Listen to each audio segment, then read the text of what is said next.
माँ के बाद बेटी से ये सब कोई नहीं पूछता।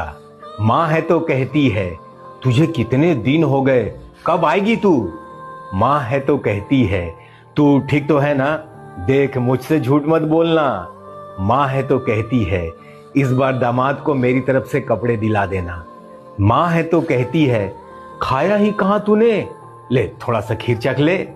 माँ है तो कहती है थोड़ा बन संवर लिया कर, अभी कौन सी बुढ़ी हो गई है तू। माँ है तो कहती है बस इतने ही दिन रहेगी, थोड़े दिन और रुक जा, फिर पता नहीं कब आएगी तू।